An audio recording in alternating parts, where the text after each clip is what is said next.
నేను ఫైనల్గా ఒక క్వశ్చన్ అడుగుతా, మీరు నన్ను తప్పుగా అనుకోవద్దు. సో చాలామంది మీకు ఒక వీడియోకి కామెంట్ పెట్టడం జరిగింది, అంటే చేతులు ఇట్లా అంటాడు, చేతులు చక్కగా పెట్టుకో అది ఇది అని చెప్పేసి.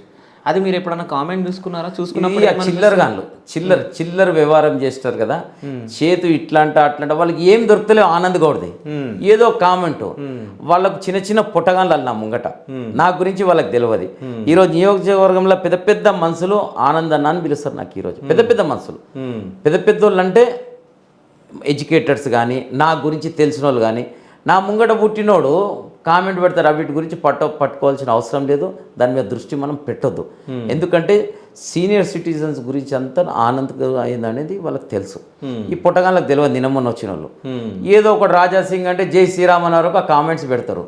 దాన్ని పట్టించుకోవద్దు. దాని మీద నేను శ్రద్ధ పెట్టా, అసంటోళ్ళను నేను ఇట్లా ఉంచి పడేసే పక్కకెళ్ళను. సో మొత్తానికి 2026లో మీరు కార్పొరేటర్గా పోటీ చేయబోతున్నారు బీఆర్ఎస్ పార్టీ నుంచి. పోటీ కాదు, గెలవబోతున్నా. ఓకే.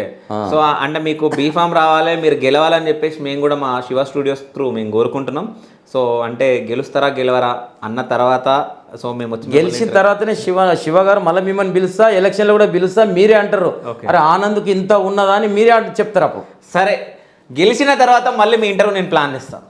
ఓకేనా? ఓకే శివ. సో దాని ముందు ఒకవేళ మీరు ప్రచారం చేసినప్పుడు కూడా నేను వచ్చి నిజంగా జనాలల్లా ఇంత ఉందా అని చెప్పేసి నేను చూడడం జరుగుతుంది.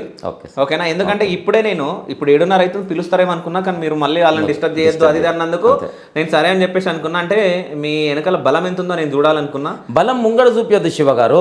ఓకే. నేను పోయినాక మీరు 4 గల్లెల్లో తిరగాలి. ఇప్పుడు నాది నేను పిలిపించుకుంటే గొప్పతనం కాదు, ఈ ఆనందది ఏందని మీరు తెలుసుకోవాలి. ఇప్పుడు నేను పిలిపించుకునేది అది వేస్ట్. మీరు పెట్టుకో ఆనంద్ వేట ఏముందంటే బస్సులో చెప్తారు, ఇక్కడ కాదు. మీరు జాంబాగ్లో పోరి, పూసల బస్సు పోరి, తురుబార్ పోరి, బేగం బజార్ పోరి, దూల్పేట పోరి, ఎక్కడైనా పోండి.